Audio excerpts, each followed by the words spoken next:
الحمد لله الذي علا في توحده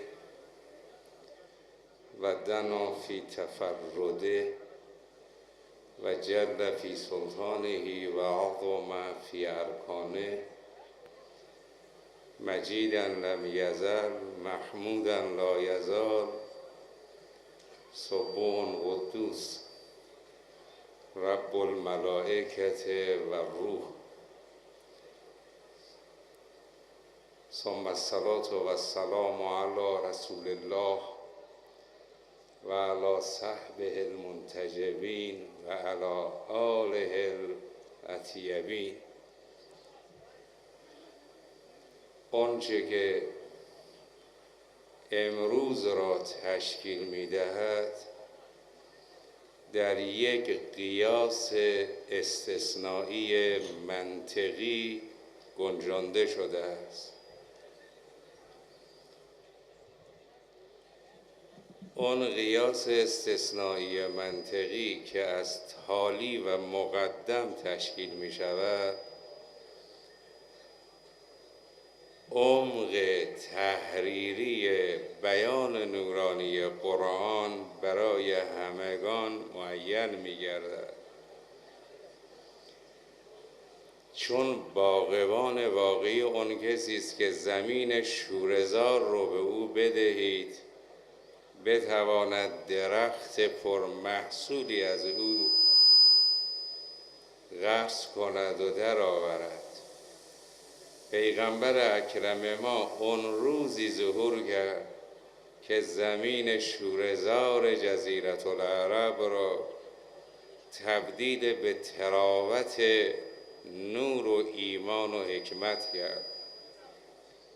اگر ما بخواهیم به این بندگی خدا برسیم، دوستان گل من، رفقای خوب من، لازم است که این قیاس منطقی قرآن را سرلوحه اخلاق و معنویت و کرامت و فضیلت قرار بدیم. قبل از این که این قیاس منطقی رو بخوانم، لازم می‌دانم که یک مطلبی رو از خلیفه دوم حشره الله مع اولیائه عرض کنم، یک مطلبی رو هم از امام المتواضعین، امام المتوکلین، امیر المؤمنین علی بن ابی طالب عرض کنم. بنده در حکمت بخاری دیدم چقدر زیباست که خلیفه دوم برگشت فرمودند که اون روزی که پیغمبر ظهور کرد ما شب خرما را به صورت مجسمه درست می کردیم و می گفتیم این خدای ماست. صبح که می شد این خرما را میل می کردیم و لذا خندم می گیرد. قبل از نزول قرآن و آمدن پیغمبر جامعه ما چه جامعه ای بود که با دست خود خرما را می گرفت، می پرستی، صبح هم همین خدا را میل می کرد و می خورد. امام علی بن ابی طالب هم می فرماید زمانی او ظهور کرد که مردم خونریز بودند، قتل می کردند، اخلاق نداشتند، اصلا زندگی اجتماعی را در نازلترین تمدن هم نداشتند، چه برسد به این که اسم تمدن رو ببریم. در اون عصر اساتید گرانقدر، اگر استنباط من اشتباس حاضرم بپذیرم، در اون چنین عصری که این دو اندیشه بیان کردن آمد به جایی رسید که در سوره مبارکه توبه آیه 100 میگه و سابقون الاولون من المهاجرین و الانصار رضی الله عنهم و رضوا عنه. بشر رو به مقام رضوان برد. رضوان مقامی که بالاتر نداریم. رضوان الله اکبر. اگر رضوان خدا اکبر است رضوان خدا بزرگ است. پس چرا این مقام رضوان دارد در ذخایر گنجینه عظمت خود دفن می شود؟ کسی نیست که اظهاره کند و این مقام رضوان رو از اونجا درآورد. پس چه چیزی است که ما این مقام رضوان رو از دست دادیم؟ نکته بارز همین قیاس استثنایی است که 4 تالی فاسد دارد. 1. اگر از فضل خدا بیرون برید همتون ناپاک زندگی میکنید. لولا فضل الله علیکم ما زکا منکم احد. 1. 2. اگر از فضل خدا و این رضوان حق بیرون برید قطعا همه پیرو شیطان میشوید. به جای محبت خدا محبت شیطان در دلتون نفوذ میکند. لولا فضل الله علیکم و رحمته لاتبعتم الشیطان. استاد بزرگوار مولانای عزیزم چقدر زیبا صحبت کردید، واقعا حکیمانه بود صحبت حضرت عالی. ارادت بنده و ایشون دیدینه است. اونچه که میخوام عرض کنم آیا غیر از این است که اگر از محیط فضل الهی بیرون برویم به جای اینکه الله ولی الذین آمنو بشود میگوید که از شیطان ولی الذین، یعنی لاتبعتم الشیطان. غیر از این است. تالی فاسد سوم مهمتر است. فرمود اگر شما از فضل خدا بیرون بروید گرفتار جانباختگی یا مالباختگی میشوید. لولا فضل الله علیکم و رحمته لکنتم من الخاسرین. آخه مالباخته قابل جبران است ولی جانباخته قابل جبران نیست. من اگر جهنمی بمیرم کجا جبران می شود؟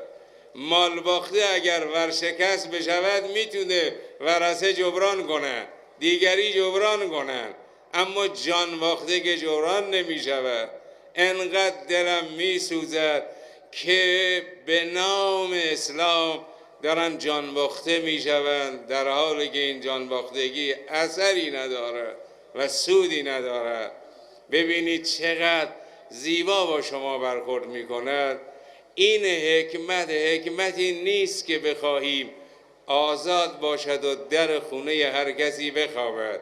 نه، این چنین نیست. اگر این حکمت آزاد بود در خونه هر کسی میخوابید، بله من حرفی نداشتم، میتونستم به شما بگویم که همه آزادید، ولی این چنین نیست. یک فرمان حقیقی دارد و ما کان لنفس ان تؤمن الا باذن الله.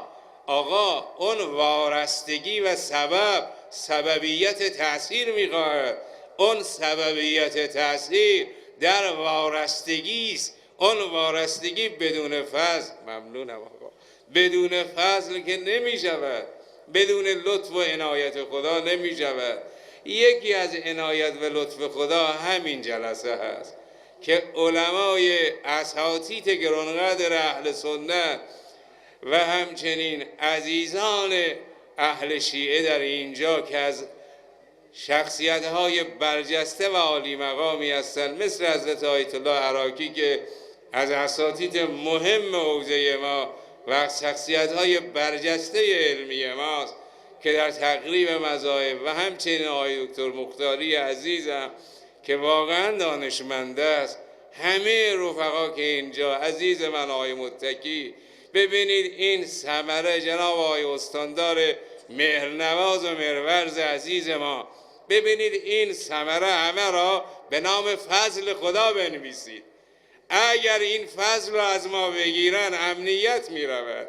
اگر این فضل را از ما میگیرن دیگه عبادت ما هم عبادت، ولی مصلای ما هم دیگه امن نخواهد بود، مسجد و محراب ما هم دیگه امن نخواهد بود. جوانان عزیز، در سال قبل مورد تشویق شما در اون صحبت شده ام، چند تا تکبیر مهم فرمودید، حتی از دفتر حضرت آقا تشکر کردن، شخص حضرت آقا. به این الان عرض میکنم شما با کلمه لا اله الا الله بر جهان میتونید حکومت کنید. شما با فضل خدا میتونید بر جهان حکومت کنید. مگر سوره جمعه رو روز جمعه چرا میخوانیم؟ ذالک فضل الله بگو یعطیه من یشاء که. پس ما میتوانستیم با اخلاق. الان این عزیز دلم که من به جناب حضرت مولانا عرض کردم، هم سال قبل خیلی استفاده کردم از این خطیب، هم امسال، خیلی زیبا تمام این روایاتی که ایشون خوندن، والله العظیم جناب آقای مولانا باور کن خط به خط این روایت در محجة البیضا و بهار ماست. خدا خودش میداند. آدابی که از پیغمبر گفتن ما هم همینا رو تو منبر خودمون میگیم، همین حرفایی که ایشون میزنن.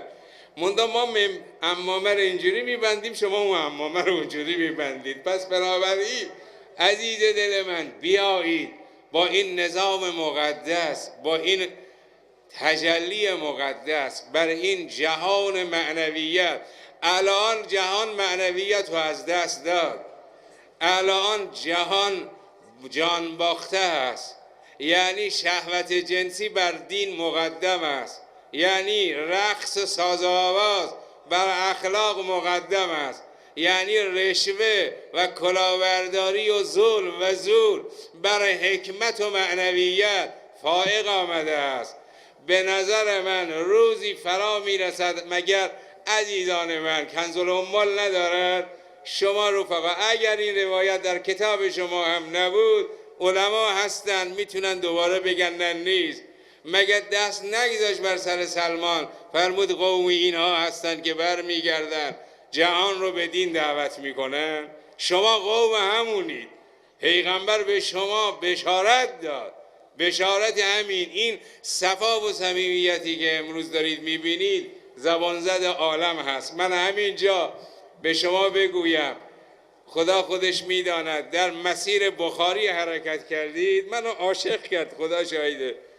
احمد ابن حنبل، من یه دو سه تا فقط میخوام بگم، من همه رو نمیخوام بگم. ببینم اون زمان مثل ما زندگی میکردن. ببینید بنده دیدم، الان میگم ببینید، در حدود در صحیح بخاری 8 جا دیدم، 8 جا تکرار شد، اما اصلش 2 جاست. یکی در کتاب صلح هست، یکی در کتاب مناقب علی ابن ابی طالب است، در اون بابه. شما حساب بکنید، اون حدیث منزلت رو نقل میکند، علیون منی و انا من علی. خب همین نفس خاتمیت رو ایشون داره مطرح میکنه. خب این چیزی نیست که جعلیات باشد، که این دلیل بر این است که تفکر علی، قدرت علی، معنویت علی، علم علی. آقا جان من، امروز شما افتخار میکنید به این که یک دانشمند هسته‌ای دارید. جهان چرا افتخار نکند به این که یک دانشمند متفکری که در عرصه‌های بالا و پایین، شما شرح نهج البلاغه که هفتگی حقیر میگم، شما نگاه کنید ببینید باد رو که تعریف میکنن اصلا همه میمانن. ایشون مگه کارشناس باد هم هست؟ وقتی میخواد انجم ستاره رو مطرح کند مونه میزنه. با اکادمی علمی امروز معلوم میشود که اون چه که فضائل اخلاقی است، این منظر فضائل اخلاقی این چنین بود. استاد بزرگوار من خیلی برام جالب است، همه رو دعوت کردید به این که اقتدا کنید به علی. کجا؟ استاد بزرگوار احمد ابن حنبل عزیزه، واقعا عزیزن. 2 تا شاگرد گرانقدر دارد، یکی بخاری است یکی مسلم. ببینید عزیز من اراد ان ینظر الی نوح فی عظمه و الی آدم فی علمه و الی ابراهیم فی علمه و الی موسی فی فتنته و الی فتنه با تا یعنی زیرکی و الی عیسی فی زهده فلینظر الی علی ابن ابی طالب. ببینید اصلا بحث کجاست؟ پس معلوم می شود در تشکیلات نظام مقدس اسلام آجال من همه در طول همن، نه در عرض هم. اگر عرض هم قرار بگیرید به هم تیراندازی میکنید، شلیک میکنید.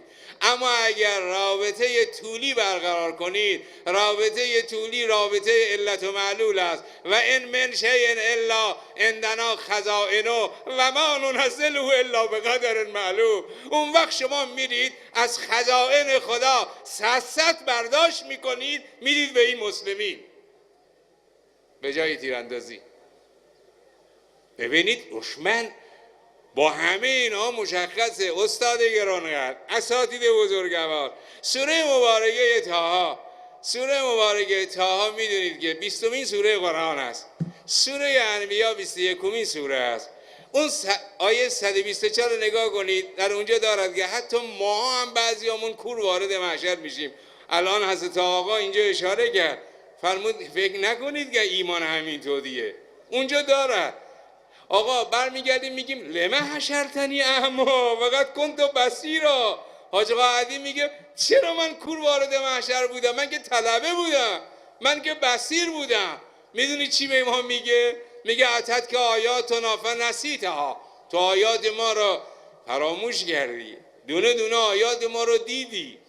انقلاب به این عظمت که میتونه بهترین امنیت رو بیاره. ساعت قبل دوستان شما که در کنار من بودن و بعد همش از امنیت ایران برای من میگفتن حیف است این امنیت، جدا حیف است.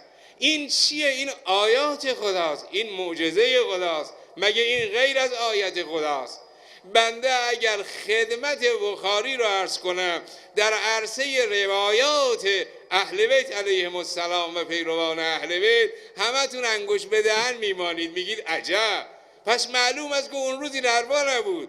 بنا بود ببین در بخاری محترم هست، بنا بود که یک خانم آبستنی را، حامله ای را سنگسار کند خلیفه دوم. خب اون اجتهاد کرد، حکمش هست، نمیشه آقا بگیم حکمش خطاست. اون حکم کرد، اون آقا جان من فقه رو داره میگوید.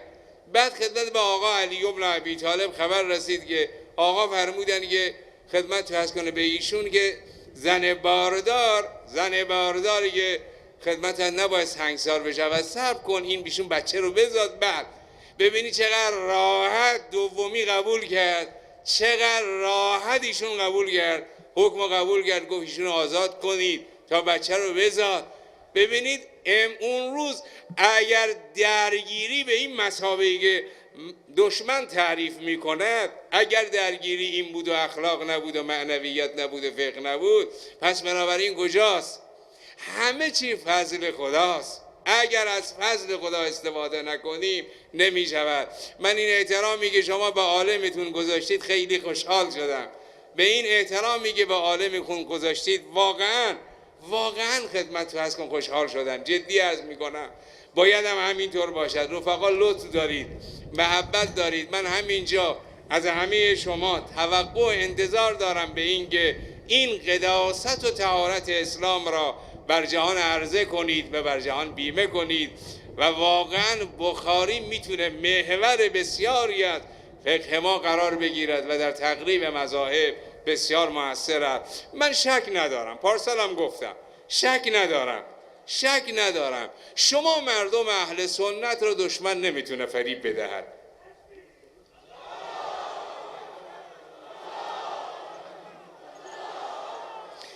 و شک ندارم شما حامی جانفشان نظام مقدس انقلاب شهدا و انقلاب اسلامی هستید.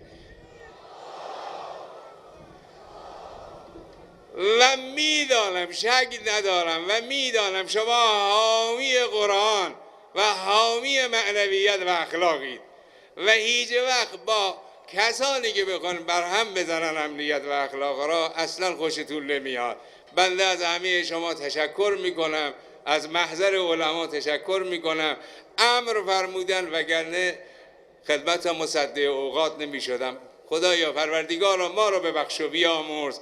خدایا پروردگارا توفیق بندگی خودت رو به ما بیشتر عنایت فرما و فضل خودت را همواره بر ما مستدام فرما. و السلام علیکم و رحمت الله و برکاته.